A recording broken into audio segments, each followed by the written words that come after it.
Hi friends, welcome to మన Bommarillu. Upcoming రివ్యూలోకి వెళ్ళిపోదాం. భూమికి యాక్సిడెంట్ అవ్వడంతో శివ అందరినీ హెల్ప్ కోసం అడుగుతూ ఉంటాడు. అప్పుడే కరెక్ట్గా గుడికి వెళ్ళాలని అటుగా వచ్చిన శారద భూమిని చూసి ఒక్కసారిగా షాక్ అయిపోతారు. శివ ఏమైంది అని అడుగుతారు. ఆంటీ, అక్కనెవరో యాక్సిడెంట్ చేసి వెళ్ళిపోయారు ఆంటీ అని ఏడుస్తుంటే, రా తీసుకువెళ్దామని చెప్పి శారద శివ ఇద్దరు కారులో భూమిని హాస్పిటల్కి తీసుకువెళ్ళి అడ్మిట్ చేస్తారు.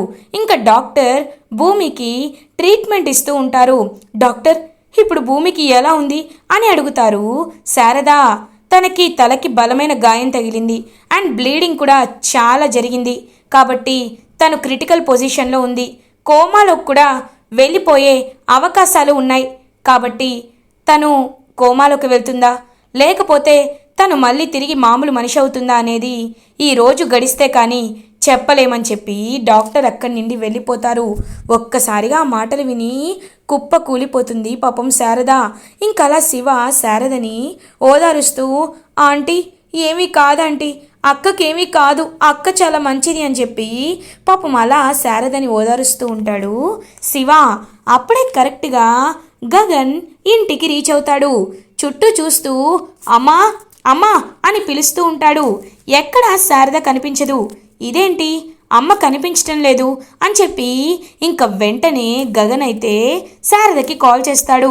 హలో అమ్మా, ఇంటికి వచ్చాను, ఎక్కడికి వెళ్ళావు అని అడుగుతారు. నాన్న గగన్, భూమికి యాక్సిడెంట్ అయింది నాన్న. సమయానికి నేను అక్కడికి వచ్చాను కాబట్టి సరిపోయింది, లేకపోతే భూమి పరిస్థితి ఏమయ్యేదో. ఇప్పుడు భూమి కండిషన్ చాలా క్రిటికల్గా ఉందంటున్నారు నాన్న అని ఏడుస్తూ ఉంటారు శారద. ఒక్కసారిగా గగన్ షాక్ అయిపోతాడు. పాపం చాలా బాధేస్తుంది గగన్కి. వాట్, భూమికి యాక్సిడెంట్ అయిందా? నేను ఇప్పుడే వస్తున్నాను అని చెప్పి గగన్ హాస్పిటల్కి బయలుదేరతాడు. గగన్ హాస్పిటల్కి రీచ్ అవుతారు. ఇంకలా గగన్ పైకి వెళ్తుంటే భూమి దగ్గరికి అప్పుడే గగన్ ఒక ఇద్దరిని గమనిస్తారు. ఒక పెద్దావిడ వాళ్ళ పాపను తీసుకొని వస్తుంది. ఇంకా పాపం ఏడుస్తుంటే, ఎందుకమ్మా ఏడుస్తావు, ఏడవద్దు, భూమి డ్యాన్స్ ఇన్స్టిట్యూషన్ని స్టార్ట్ చేసి ఫ్రీగా అందరికీ నాట్యాన్ని నేర్పుతాను అనింది కాబట్టి శోభాచంద్ర గారి శిష్యురాలు వారసురాలైన భూమి దగ్గర డ్యాన్స్ నేర్చుకోవాలి అనుకున్నావు. కానీ తనిప్పుడు చావు బ్రతుకులతో పోరాడుతుంది కాబట్టి ఏం చేయాలో అర్థం కావటం లేదు. తను బ్రతకాలని కోరుకోవడం తప్ప ఇంకా మనం ఏమీ చేయలేమని చెప్పి ఏడుస్తూ ఉంటారు. అమ్మా, అలా ఎలా జరుగుతుంది? భూమి అక్కకి ఏమీ కాదు, ఏమీ కాకుండా నేను చూసుకుంటాను. అక్క నాట్యానికి పుట్టింది, నాట్యంతోనే పెరిగింది, ఆ నాట్యంతోనే నేను అక్కని బ్రతికిస్తాను అని చెప్పి ఇంకా ఆ పాప అయితే భరతనాట్యాన్ని చేయడం స్టార్ట్ చేస్తుంది. గగన్ అదంతా చూసి ఒక్కసారిగా ఆస్టోనిష్డ్గా సర్ప్రైజింగ్గా ఫీల్ అవుతాడు. అంటే ఒక నాట్యానికి ఇంత శక్తి ఉందా? ఒక నాట్యంతో ఇంతమందిని ఇన్స్పైర్ చేయొచ్చా? భూమికి ఈ పాపకి ఎలాంటి సంబంధం లేదు, కానీ భూమి బ్రతకాలని, భూమి కోమాలో నుంచి బయటికి రావాలని ఈ పాప ఇంతలా తన శక్తిని కూడపెట్టి నాట్యం చేస్తోంది అని చెప్పి గగన్ అలా ఇంకా ఆ పాప వైపు చూస్తూ ఉంటాడు. ఇంకా పాపం డ్యాన్స్ వేసి వేసి చాలా అలసిపోతే గగన్ ఆ పాప దగ్గరికి వచ్చి, చూడమ్మా, నువ్వు ఎలాంటి భయం పెట్టుకోవద్దు, ఖచ్చితంగా మీకోసమైనా భూమికి ఏమీ కాదు, తను కోమాలోకి వెళ్ళదు, సరేనా? నువ్వు ఇంకా నాట్యం చేస్తూ అలసిపోతున్నావు, నువ్వు ఇప్పటికే చాలాసేపటి నుండి చేస్తున్నావు, ఏమీ కాదు అని చెప్పి గగన్ పాపం అలా చూస్తూ ఉంటారు. అప్పుడే కరెక్ట్గా ఇటువైపు భూమిని చూస్తూ ఉంటాడనమాట గగన్. చూసి భూమి ఆ పొజిషన్లో ఉండడం వల్ల చాలా అంటే చాలా బాధపడుతూ వెంటనే గగన్ అక్కడి నుండి వెళ్ళిపోతాడు. వెళ్ళి గుడికి రీచ్ అవుతాడు. గుడికి వెళ్ళి అమ్మవారి దగ్గర ఇంకలా చూస్తూ, నేను నిన్ను నమ్మాలనుకోలేదు, భూమి నాకు దూరం అయినప్పుడు నీపై కూడా నమ్మకం వదిలేశాను, కానీ ఇప్పుడు భూమి చావు బ్రతుకులతో పోరాడుతుంది, కోమాలోకి వెళ్ళిపోయే అవకాశాలు కూడా ఉన్నాయని డాక్టర్స్ చెప్తున్నారు. భూమి కేవలం ఇప్పుడు మనిషి మాత్రమే కాదు, తన ఆశయం వల్ల కొన్ని వందల జీవితాలు ఆధారపడి ఉన్నాయి. తను బ్రతికి ఉండడం వల్ల, తన కళని నలుగురికి పంచడం వల్ల తను ఎన్నో అద్భుతాలను సృష్టించి కళని నాట్యాన్ని అభివృద్ధి చేస్తుంది. తన అమ్మ ఆశయాన్ని నిలబెడుతుంది. కాబట్టి నువ్వే తన్ని ఎలా అయినా బ్రతికించాలి. నేను నమ్మను, కానీ ఇప్పుడు నమ్ముతున్నాను. నేను నీపై పెట్టుకున్న నమ్మకాన్ని, జనాలందరూ తనపై పెట్టుకున్న నమ్మకాన్ని నువ్వే బ్రతికించాలి అని అమ్మవారికి నమస్కారం చేసుకొని అక్కడ ఉన్న కుంకుమని చేతిలో పట్టుకొని తీసుకొని హాస్పిటల్కి బయలుదేరుతాడు గగన్. ఇంకా అలా హాస్పిటల్కి వచ్చి భూమి వైపు పాపం చాలా బాధగా చూస్తూ భూమికి తన చేత్తో కుంకుమని పెడతాడనమాట గగన్.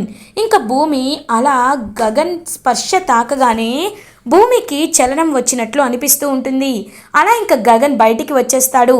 ఒక 1 అవర్ గడిచిన తర్వాత డాక్టర్ వెళ్ళి చూస్తారు. భూమికి స్పృహ రావడం స్టార్ట్ అవుతుంది.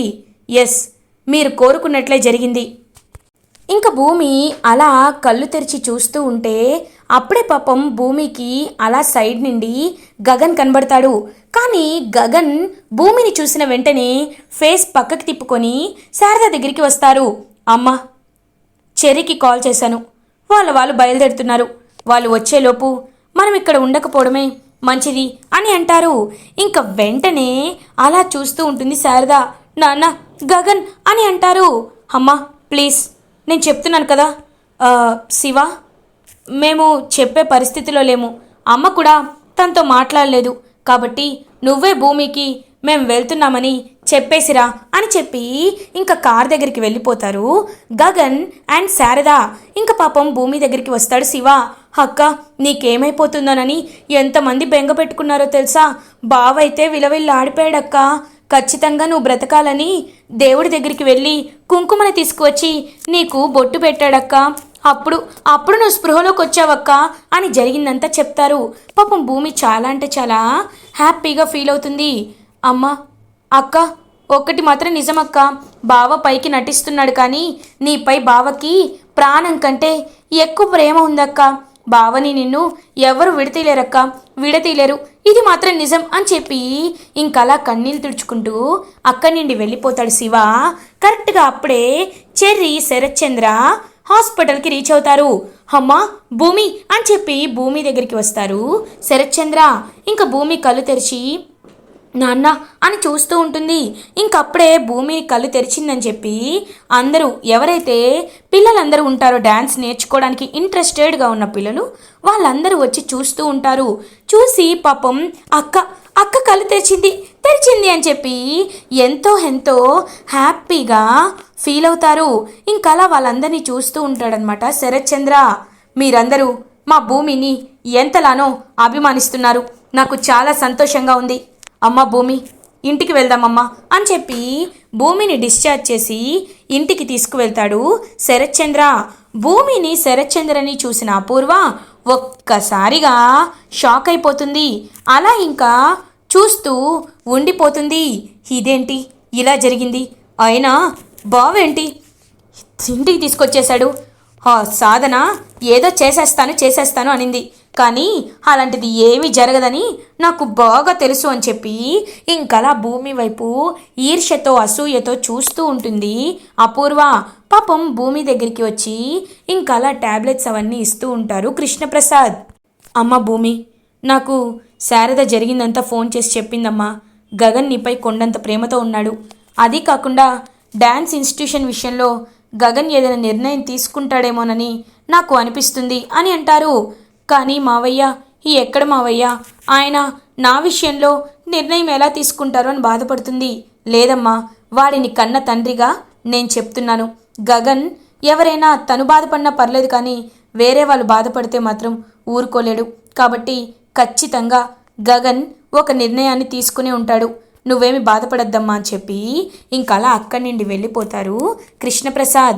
ఇది ఇలా ఉండగా మార్నింగ్ అవుతుంది. ఇంకప్పుడే కరెక్ట్గా శరత్చంద్ర భూమి దగ్గరికి వచ్చి, అమ్మ భూమి, ఇప్పుడు నీకు ఎలా ఉంది అని అడుగుతారు. పర్లేదు, బాగానే ఉంది నాన్న అని అంటారు. అంటే నీకు యాక్సిడెంట్ అయింది కదమ్మా, అందుకే ఉదయ్ వాళ్ళ ఫ్యామిలీ ఇవాళ నిన్ను చూడ్డానికి వస్తున్నారు. నీకంతా బాగానే ఉంటే ఇవాళ లగ్న పత్రిక రాసుకుంటాం. ఎలాగో 4 రోజుల్లో పెళ్ళి కదా, కాబట్టి అన్ని ఏర్పాట్లు ఇప్పుడే చేయాలమ్మా అని అంటారు శరత్చంద్ర. పాపం భూమి సైలెంట్గా చూస్తూ ఉంటుంది. అప్పుడే కరెక్ట్గా ఉదయ్ వాళ్ళ ఫ్యామిలీ ఇంటికి రీచ్ అవుతుంది. ఇంకా అలా ఉదయ్ భూమి దగ్గరికి వచ్చి పాపం కన్నీళ్ళు పెట్టుకుంటూ, భూమి ఏంటిది, అయినా రోడ్డుపై వెళ్ళేటప్పుడు జాగ్రత్తగా ఉండాలి కదా భూమి, ఇలా జరిగిందేంటి నీకు అని చెప్పి చాలా బాధపడుతూ ఉంటాడనమాట. అలా ఇంకా ఉదయ్ కానీ ఇష్టం లేనట్టు చూస్తూ ఉండిపోతుందన్నమాట భూమి. కరెక్ట్గా అప్పుడే గగన్ శరత్చంద్ర మైండ్ బ్లాక్ అయిపోయేలా అలా ఇంకా వస్తాడనమాట. ఒక్కసారిగా గగన్ని చూసి షాక్ అయిపోతాడు శరత్చంద్ర. వెంటనే గగన్ చేతిలో ఒక బొకే తీసుకొని అలా ఇంకా నడుచుకుంటూ స్టైల్గా శరత్చంద్ర వాళ్ళ ఇంటికి వస్తాడు. రేయ్ ఏంట్రా ఎక్కడికి వచ్చావు అని అడుగుతారు. హలో మిస్టర్ శరత్చంద్ర, నేను నీతో మాట్లాడడానికి రాలేదు, భూమితో మాట్లాడడానికి వచ్చాను. ఏ నీకేమైనా ప్రాబ్లమా అని అడుగుతారు. రేయ్ మర్యాదగా పోతావా పోవా అని అడుగుతారు.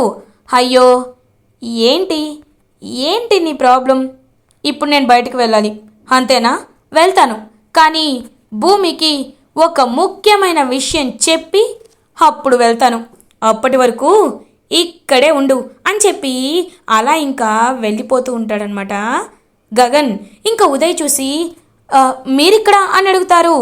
1 మినిట్, నేను భూమితో కాస్త మాట్లాడి నీ దగ్గరికి వస్తాను అని చెప్పి ఇంకలా గగన్ అయితే వెళ్తూ ఉంటాడనమాట భూమి దగ్గరికి. Hi Bhumi, I think you are all right now, hope you are going good, so ఈ బొకే నీకోసం అని చెప్పి గగన్ ఇంకా భూమికి బొకే ఇస్తాడు. భూమి ఒక్కసారిగా గగన్ని చూసి షాక్ అయిపోయి అలా ఇంకా పాపం చూస్తూ ఉండిపోతుంది. అప్పుడే ఇంకా చూస్తూ ఉంటాడనమాట గగన్. ఏంటి భూమి నన్ను చూసి షాక్లో ఉన్నట్టున్నావు? హో ఎందుకు వచ్చాననా? నేను ఎందుకు వచ్చానంటే డ్యాన్స్ ఇన్స్టిట్యూషన్ విషయంలో నీకు నేను తోడుగా నిలబడతాను అని చెప్పడానికి వచ్చాను. ఎందుకంటే నువ్వు బ్రతకాలని ప్రతి ఒక్కరూ ఎంతలానో కోరుకున్నారు. వాళ్ళని చూసి నాకు చాలా చాలా సంతోషంగా అనిపించింది. కాబట్టి ఎలా అయినా నీ ఆశని, శోభా గారి ఆశని నిలబెట్టాలని గట్టిగా ఫిక్స్ అయ్యాను. కాబట్టి నీతో పాటు డ్యాన్స్ ఇన్స్టిట్యూషన్ని కలిపి స్థాపించడానికి I'm ready, are you ready అని చెప్పి షేక్ హ్యాండ్ ఇస్తాడనమాట గగన్. ఇంకా భూమి అలా చూస్తూ ఉంటుంది, హ్యాపీగా ఫీల్ అవుతుందనమాట భూమి. ఇంకా అలా చూస్తూ ఉంటే భూమి అలా గగన్కి షేక్ హ్యాండ్ ఇస్తుంది. ఇదంతా చూస్తున్న శరత్చంద్ర అపూర్వ షాకింగ్గా ఉంటారు. శరత్చంద్ర వెళ్ళబోతుంటే, బావా ఉదయ్ వాళ్ళ ఫ్యామిలీ ఇక్కడే ఉంది, ఇప్పుడు నువ్వు వెళ్తే వాళ్ళు ఎందుకు ఇంత కోపంగా ఉన్నాడని నీపై డౌట్ పడతారు, కాబట్టి నువ్వు అలా ఉండకూడదు అని అంటారు. ఇంకా వెంటనే కంట్రోల్ చేసుకుంటూ ఉంటాడనమాట శరత్చంద్ర. ఇంకా అలా భూమి గగన్ ఇద్దరు షేక్ హ్యాండ్ ఇస్తూ ఉంటే ఉదయ్ వాళ్ళని చూసి క్లాప్స్ కొడుతూ ఉంటారు. వావ్, నాకు ఇప్పుడు అర్థమైంది, మీరిద్దరు ఫ్రెండ్స్ కదా, కాబట్టే కదా మీరు డ్యాన్స్ ఇన్స్టిట్యూషన్ని స్టార్ట్ చేయాలి అనుకున్నారు. నాకు చాలా సంతోషంగా ఉంది భూమి. గగన్ గురించి నాకు తెలుసు, ఈ బ్రో చాలా అంటే చాలా మంచివారు, నీకు ఎలాంటి ప్రాబ్లం రానివ్వకుండా ఆయన చూసుకుంటారు. గో అహెడ్, మీరిద్దరూ కలిసి డ్యాన్స్ ఇన్స్టిట్యూషన్ని స్టార్ట్ చేయండి, నేను కూడా మీకు సపోర్ట్ చేస్తాను అని అంటాడు ఉదయ్. ఇంకా అలా భూమి హ్యాపీగా గగన్ వైపు చూస్తూ ఉంటుంది. ఇంకా గగన్ అలా శరత్చంద్ర వైపు చూస్తూ, ఏంటి మిస్టర్ శరత్చంద్ర, సారీ బీపీ ట్యాబ్లెట్లు తేవడం మర్చిపోయాను, నీకు అది బ్లడ్లోనే ఉంటుంది కదా, సరే కోపం తెచ్చుకుంటే తెచ్చుకో, కానీ నేను భూమి కలిసి డ్యాన్స్ ఇన్స్టిట్యూషన్ స్టార్ట్ చేయడం నువ్వు ఆపలేవు. ఎందుకంటే అదిగో అక్కడున్నాడే ఉదయ్, అతని పర్మిషన్ కూడా వచ్చేసింది కదా, నీకు కావాల్సింది అదే కదా, కాబట్టి ఇప్పుడు నువ్వు నన్నేమీ చేయలేవు అని చెప్పి అక్కడి నుండి వెళ్ళిపోతూ ఉంటాడు గగన్. ఇంకలా గగన్ వైపు చూస్తూ ఒక్కసారిగా షాక్లో ఉండిపోతాడు శరత్చంద్ర. ఇంకా భూమి మాత్రం డ్యాన్స్ ఇన్స్టిట్యూషన్కి ఒప్పుకున్నందుకు చాలా అంటే చాలా హ్యాపీగా ఫీల్ అవుతుంది. ఇలా ఎపిసోడ్ ఎండ్ అవుతుంది. ఫర్దర్ ఎపిసోడ్ రివ్యూస్ ముందుగా మీకు కావాలి అనుకుంటే మా ఛానల్ని సబ్స్క్రైబ్ చేసుకోండి. Thanks for watching.